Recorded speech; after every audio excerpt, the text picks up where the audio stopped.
Let's jump right into it. Have you ever been a stepfather? Do you know what it's like to raise another man's child? And I've been there. I've been there about 13 years ago. I was raising another man's child. And the person I am today, I am not the person who I was. Obviously, no one is. Some people never change, some people stay the same at the root, at the core, at the foundation. Some people just never change. I wish I had the knowledge I have today and the wisdom, the poise to talk myself out of that situation. Now, not to take this away from all the stepfathers out there that actually have a family, not to offend families that have commingled, meaning one, you had your kids and then she had her kids and you all got married. Those are very unique situations and it works. I'm not saying it doesn't, but it works. I think where it works even better is when she has a child and you have a child, and that's a common ground, right? See, I have always been a commensurate bachelor in that sense. I've never had kids of my own, and I am frankly not at that stage anymore. But at 36, 37, yes, I think that would have been the time for me to have one. And so what happened is, not only did I catch one of my girls on a rebound, right? You know where the story is going to go. I think getting with a girl on a rebound is just a whole different game as well, because there's so many emotions involved. There's so much going on there. Just that fact alone. Now you throw in the fact that she has a kid, right? That's just that combination. Okay, so when you're at that age, when you are crossing that path, that can be a very delicate time getting into that kind of a situation. Meaning that when you are younger, right, 36, 37 is not young, but it's definitely younger. You're in a young adult, you're in your prime, right? So when you are at that stage in life, you're gonna make some mistakes, and that's where I made my mistakes. Um, Not only did I make that mistake, but I was leaving my bachelor pad to move in with this crazy chick, okay, who hadn't healed from a trauma. And I hadn't healed from my trauma, but like, let's face it, there's nothing like a divorce is unlike anything I've ever seen. Anything I've ever seen.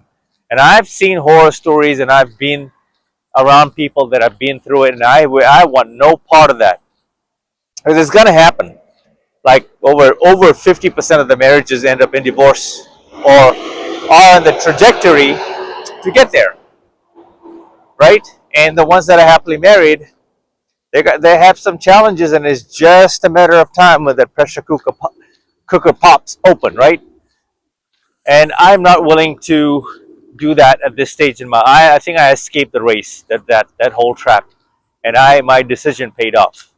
Okay, but when I held a baby in my arms, she a beautiful little child, beautiful girl, 2 years old, my life completely changed.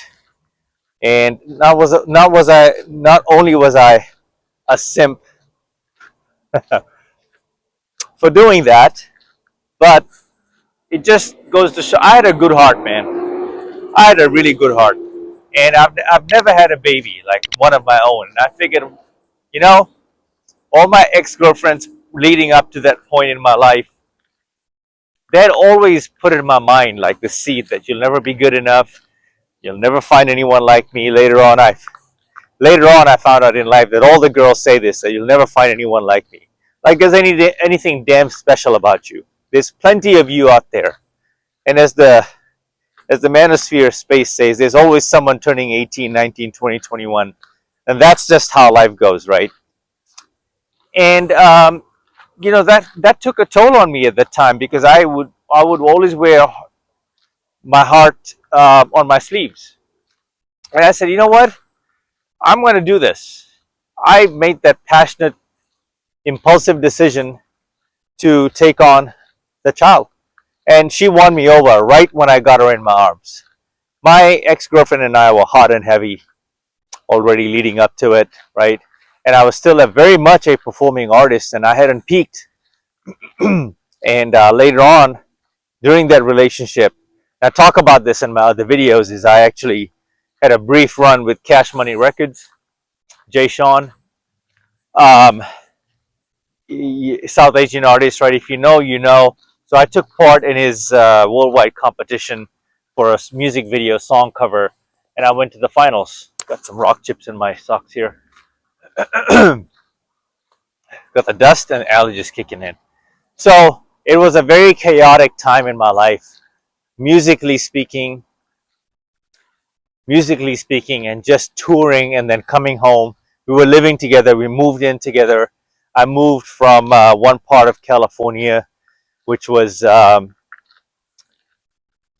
what's I? Am I losing track here? Yeah, I moved from Fremont to Alameda, which is a beautiful, beautiful island just off the coast on your way to San Francisco. Right before Golden Gate Bridge, it's like an island of its own. And man, if there's one place I could go there, I would move back there. It's so close to the beach. You can get out of your balcony and literally walk into the sand. And I feel like that because I was so caught up in that domestic mess, which wasn't even my own doing, I missed out on being present during such a good time of my life. Okay, and I wouldn't say that. I mean, yeah, that was my prime, but I wasn't in this good of a shape.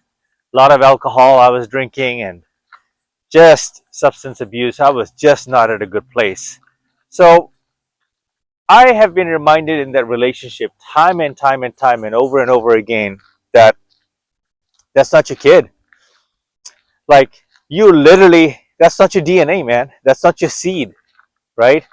And ladies may look at this as differently because you're getting the best end of the bargain there if you get a single bachelor guy to commit, not just date, commit. Like I committed, and I gave this relationship everything I could to the point where I overstayed this relationship. There was some abuse in this relationship where she would be a real punch drunk, and I remember going out. First of all, before I go get in there, there's some mountains over there. This is so beautiful. Like it's something I would never see. See, all of these palm trees, and then there's mountains. All of this here. So this is a completely brand new trail. The rocks all over here. It's almost like it plays its part like a desert is meant to be. So anyway, I am switching back to myself. But later on in the day, this place is going to be 85, 90. So I want no part of it. Batch recording, trying to get everything done. Probably clear 5,000, 6,000 steps here. So she was punch drunk and medication. And that's that funny joke, right? About you want to check your medicine cabinet before you date someone. It's really true because she had a bunch of pills, and I'd get home from work, she would be already just drunk out, man. Like that's just, you know, things got so worse one day where during wasn't even an argument, but it was just a casual couple fight, right? Like a couple normal quarrel, like I would say, where I got just sucker punch, like boom, right there. We were out and about downtown Alameda, and in front of a bar, I got socked, and I remember the shock waves it sent through my entire body because up until that point, I don't think. Well, I was a kid. I was play fighting with girls and boys, and at that age it doesn't even count. But this is the first time I actually got socked in the mouth, like boom, boom, by this girl that was supposed to be my best friend, and I thought we had the chemistry and moving in together and taking on her daughter, which I loved. Okay, and then I was stunned. I wasn't even hurt. I was stunned. I didn't even know how to process that. I'm like, I almost smiled. I'm like, wow, damn. I just got sucker punched, not once but twice. And then we started walking back home. I had to kind of hold her back. It wasn't, this was about to get worse. And I didn't set the tone for this relationship because I was being a nice guy. And I still couldn't get over the fact that's what had happened. And so we walked back home because we were in walking distance downtown. See, it's just such a beautiful setup. And downtown, restaurants and all these nice eateries, and the night scene was so serene, peaceful and serene. And then if you walk a little bit further, you'd hit the beach. So the elements were set up for me to really enjoy that life. But I just picked a crazy ass biatch, if you know what I mean. And I didn't see all this coming because it was like a bait and switch. And I didn't even marry this girl. According to her, I should have married her. But who's the crazy one here, right? This is the stuff she's saying later in life, like years after we broke up. I think we stayed in this relationship for 3 years, but honestly, it was turmoil. Um, she wasn't really taking care of herself. Once again, I met her. We got into this relationship when she turned 29. Once again, I talk about the age of 28, 29, and so forth. It's just downhill. There's a lot of baggage that's been accumulated by then for both sides, but I think more so I've just seen this again, folks, from time and time again, from a woman's perspective, when you have gone through that cycle, because you got to get your biology and maximize it, your looks, the birth, and the whole cycle, right? The marriage and all of that. Coming out of it, I caught someone on the tail end of her 20s. 29 is a very dangerous age. Once again, I've been reminded then, and even at this age. Uh, Case in point, I just broke up with my girlfriend who was 29 just a couple of weeks ago. So, this relationship was very, very toxic. Very, very toxic. Because not only was I raising another man's child, I was also practically involved with the day to day drama that she would experience with her husband, ex husband. So there would be a lot of gamesmanship going on, a lot of like deceptiveness, and a lot of, you know, um, investigations going on into each other's personal lives. I think he moved on with, from my understanding, he got with a Filipino girl who, in my assessment, she was cute. She's a good looking girl, and my girlfriend, my ex girlfriend, and her had major beef is because she's the one that he cheated on with. Hey, but she's good looking, so in that sense, I don't blame him for doing what he did. And then in hindsight, when I look at all of this, he must have been going through a lot of bullshit at home for him um, to cheat. And it now, to me, it makes sense as to why he did what he did. And I never gave that guy uh, a chance to really tell me his story. He did try to warn me about all of this. He was a little off too, and I had to check him. Um, it almost came down to blows, and I checked him at a park. No violence, nothing, because it happened in front of his daughter. I gave him his opportunity to take your best shot at me. No, I didn't sucker punch him, nothing. I could have ended it very quickly there. I was ready to go, and I'm calm today. But 13 years ago, I was just a wild cannon, man, and I had a lot more size on me. Although that doesn't mean much, because some of the biggest guys are taken down by the smallest guys. But I was ready. Like I was ready. I trained. I prepared like I was going in for a fight, but because he would beat her, domestic violence. He would beat her every single day or call her names and just some horrific things he would call her. And sometimes during these phone calls, I would be there listening to it. And I believed her, but when I heard it for myself, after a while you start getting acclimated to all this drama, this toxicity, and I kind of gave in to the games, meaning that I became a part of the story, and I started helping her out. I started helping her out, the comebacks, the games, and how to approach it before I showed my card and faced him, right? But this thing was never going to end, and I think they're still at it. I've learned the hard way. And people talk about the red pill, right? This was probably my introduction to it, because after we broke up, this was my hardest breakup ever, ever. It was already over, I think, the day we moved in. And the day we moved in, there was something there that the energy, the spark just left the building. Like there was no chemistry, like nothing. You're not even the sexual chemistry. We stopped having sex. Um, Sex wasn't all that good either. Honestly, I missed my ex-girlfriends. I think the sexual chemistry with them just was a lot better. With this one here, I just knew there was something just not right. That's not connecting, you know. But I still moved in with her. So, to the younger guys, if you're thinking about moving in with your girlfriend, don't do it. I would say just drag it out as long as you can, because once you become domestic partners, things change. Things change. And it could be a very normal girl too.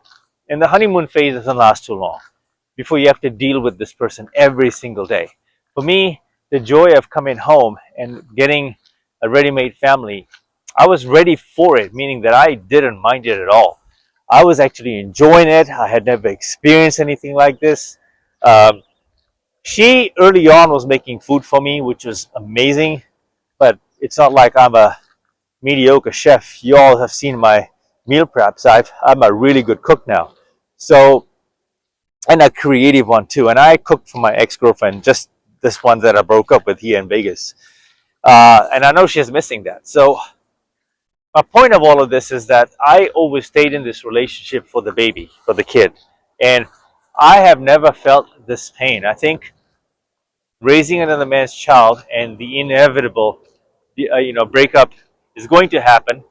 Because this is just not sustainable.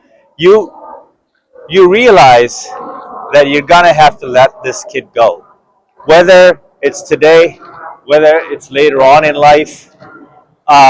She's gonna grow up one day, and she's going to go back to her father. She's going to draw the trace and trace her roots back to her father.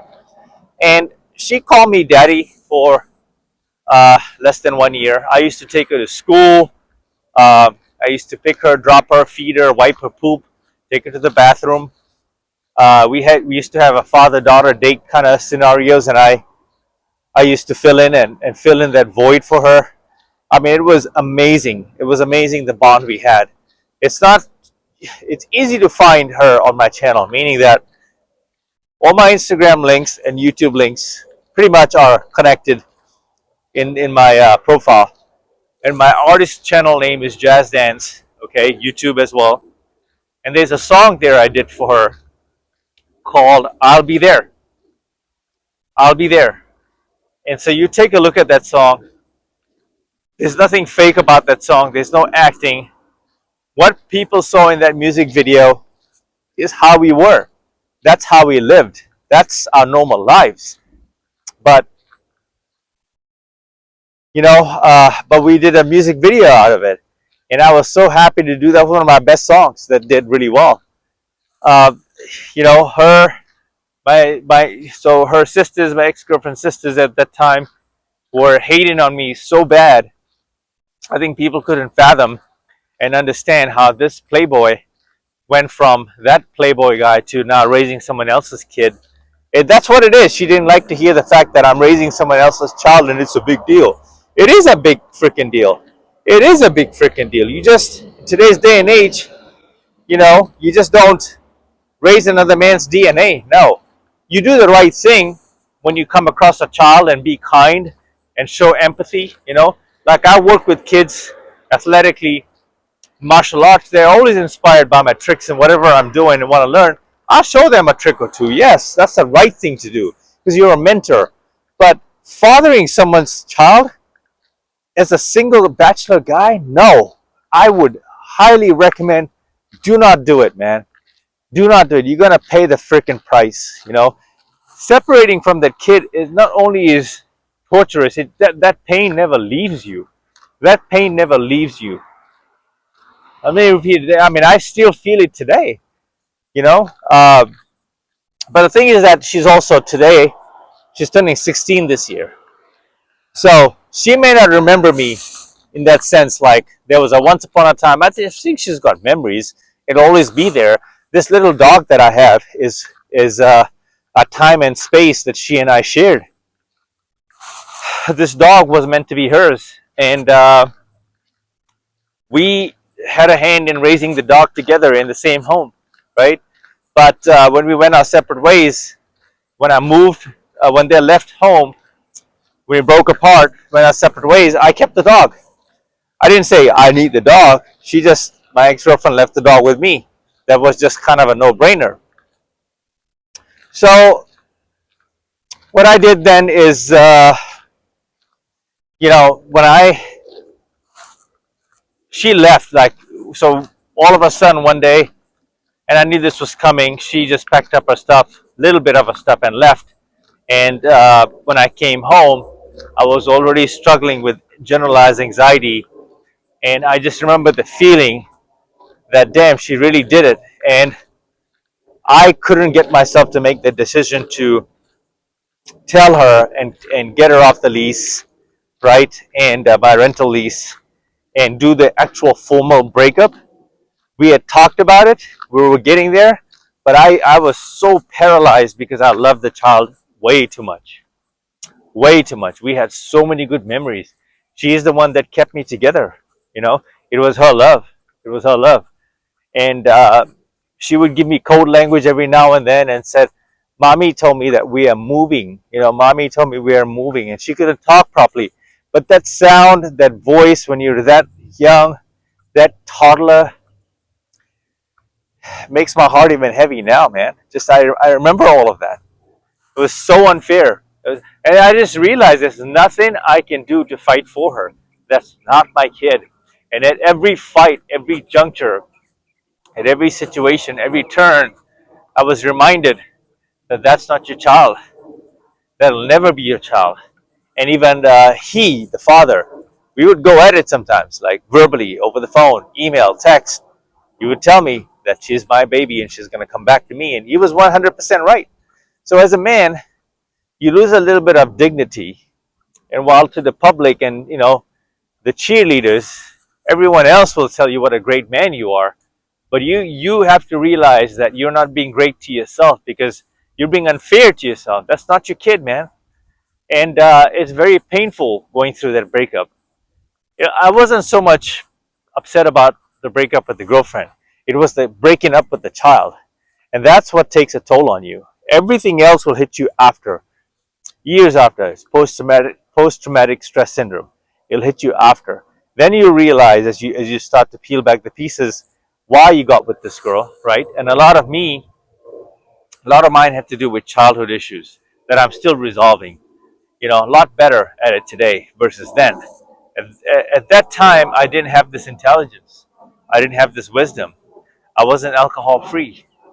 But as time went on after that breakup, I think I spent a good 2-3 years still missing, very much yearning for, my stepdaughter to see her, to get one glimpse of her. And it was so bad that when I did rekindle my friendship with my ex-girlfriend again, we hooked up after she moved, a couple of times.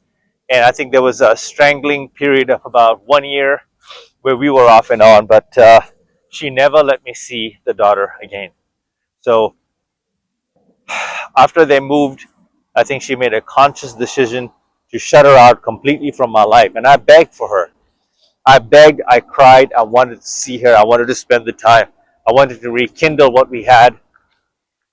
I may have seen her once or twice. I think it was just kind of on the tail end of things, but one day she just went cold turkey and just said, "Nope, you're not going to see her. That's it." Right? But yet, every time she would be taking the daughter to the man that she hated the most and the man that knocked her up, which is her actual dad. So you make that make sense. It makes sense because biologically, that bond, that relationship can never be replaced. And, my stepdaughter would tell me how much she hated her dad. And she made it worse by saying, well, my daddy, me, Renil, like, I do so much for her. and you don't do anything. And I was in shape too.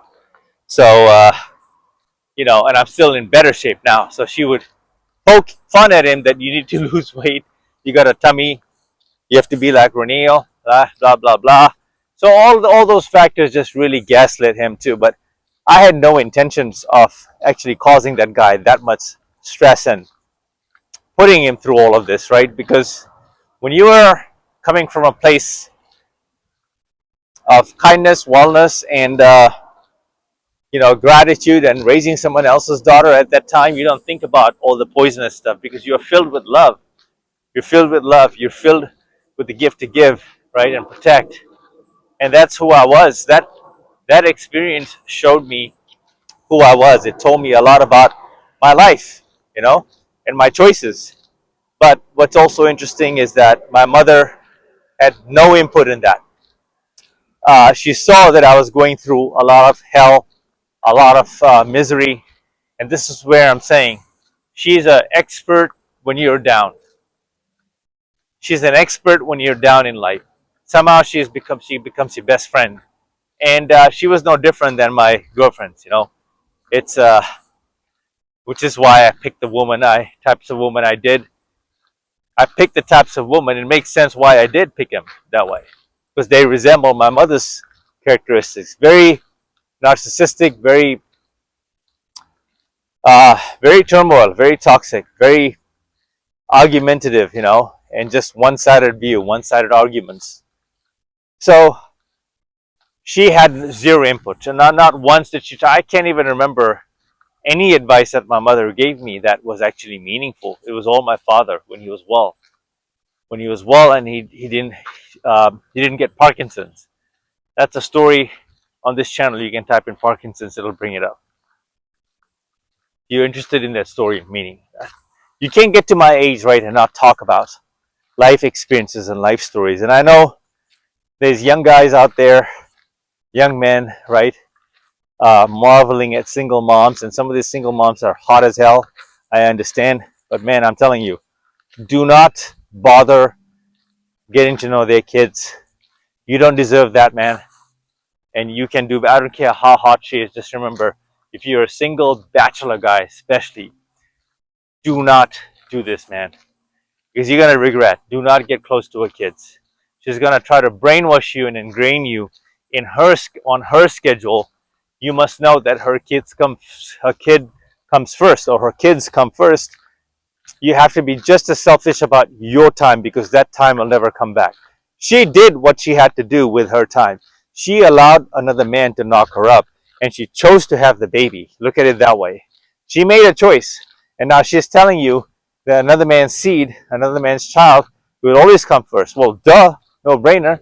So you have to tell her that you must always know, and just remember that she or he, your daughter, your son, will always be second in my life, because that's not my kid. It's a very fair argument. You're not being a d-head. You're just calling a spade a spade. There's nothing wrong with telling her that directly from day one. And then after, if she chooses to have those kids around you, at least you got that out there, and that energy you have dealt with, there's no shame in it. But if something does happen where you guys break up, let's say you guys are dating, um, you can just walk away, right? Because you talked about all of this from day one, right? So there's nothing there. There should be no love lost in that sense, because there's no reason for her to project that life on you. You didn't knock her up. You didn't have any part to do with that. You didn't make the baby. That's not your seed. So you have to be selfish, is what I'm saying. And I wish I was more selfish with my time and with my energy and everything that led up to me making the decision and moving in with them, and by defaulting to a stepfather. And I hadn't done my research. I hadn't done my recon. You got to realize that even the single moms, they're reeling with the past, and they'll never quite be over of what happened to them. Some of the hottest moms are single moms, and you have to wonder how bad it was for that guy who no longer wants to be with her or hit that. Like, That's as coarse as that sounds, it is the truth. Us guys, we talk this way. Fellows, we talk this way. This is how men talk. And if you don't like it, that's just too bad. This is how we talk. Um, just remember how bad it would have been in their household for him to no longer want that woman, right? And now she wants you, or you guys are about to have that bond and chemistry. So I would just say, for fun, yes, but not long term. Um, Run as far as you can if she's trying to shove her kids down your throat and hold hostage your time and your schedule in your bachelor life, man. There's a lot of single girls out there. I would rather date an OnlyFans girl. I would rather date someone who is at least honest, about her lifestyle, than date a single mom again. In that sense. And don't get me wrong. I think I would date a single mom. But what I'm trying to say is I would stay far away from the kid, man. Where I'm at in life today, now let me just be fair. Yes, I would date a single mom. I'm 49, and I've seen some really hot single moms, early 20s, mid 20s, late 20s, early 30s, even 40s. I would date them. But the minute they meow meow and just try to drop their kids in front, I'm like, nah, I'm not having it. Drop them to their father, and when I can be first in your schedule, then we can hook up, we can spend time. But nah, we're not doing this whole let's have breakfast and let's have lunch with my son. Let's go to the park. And no, when it's my time, we want to get busy. When it's my time, I want some action. I want to go out. I want me and you time, right? And if that means I don't see you as much, that's great. Now I'm going to see someone else. Too bad. Remember, she let him knock her up. And now she hates him because he's an a-hole. Go figure. All of them say this, but you never get to hear the guy's side of the story. Right? This is just how it works. The arguments, their joint custody, the back and forth, that's never going to change. It may improve with time, with life, as time moves us forward, is because the kid will not remain a baby forever as they get to the growth stages and hit the double digits, 10, 11, 12, 13. The type of arguments you're having changes. Now you have to manage the psychological effects of all of the things that's transpired. I don't think the kid, my stepdaughter, will ever forget me, and she may reach out to me someday. And I don't. I think it's good for us both to not see each other. Obviously, I'm a very grown adult and a man, and if I do see her, I know how to handle myself. But that energy is too powerful for both her and I. You have to let bygones be bygones, and in this case, the person who loses the most is not the single mom, is not the child. Although yes, child's gonna feel it, but she'll always have a father, real one. It's the guy that gave everything that he had and letting go of that ready-made family. I'm saying I have some issues as well that I'm mining out through in my life, but it's not an excuse, right? But still, it's this guy who loses the most. And I felt every bit of that. And so my goal is to share this story and tell you guys, never raise another man's child. Never, never, never raise another man's child. Let them be. You're not missing out, man. Once again, you're not missing out. That kid will never be your kid. That child will never be your child. You will forever be entrenched with the world, filled with drama, toxicity, endless arguments, the ex drama, right? And the world is way too big for you to shrink yourself to that domestication. That you don't deserve that. You don't deserve that. I've skipped many parts of these stories because what I didn't tell you is there were many episodes that happened at home living with her where she hit me many times. Many times she hit me. After that day in front of the club, the bar, I didn't know what to do with it, and I thought it would stop, it would go, but it would go away, but it never did. It got worse over time. All the arguments were just getting worse and worse and worse, and she would be erupting every single time. Every second, third argument, there was physical violence on me. And then one day I had to hold both arms and throw her to the floor. And as I did, in my defense, she hit her head like against the frame. But honestly, I had no malice behind that throw. It's just I had enough, and I was this close to calling the cops that day. She just lost it, man, like really bad that day. And I had to call her mom to drive and take control of her daughter. I'm like, I don't even know who this girl is. Like, she's a devil. Like, something's really taken over her. You know. So all of that is there. I've dealt with. It's my fault for going through that, putting myself through that, and you learn. Of course, there's more to this story. I can go on and give you all the details about the really dark times that I endured. But you get the point.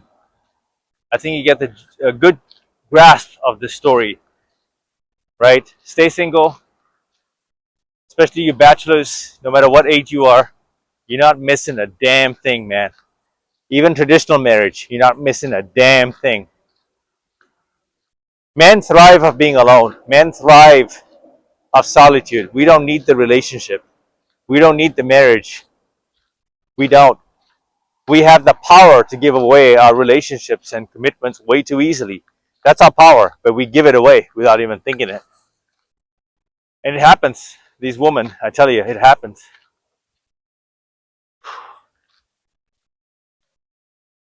Okay, next topic, next video. Thanks for being here and watching. Mamba out.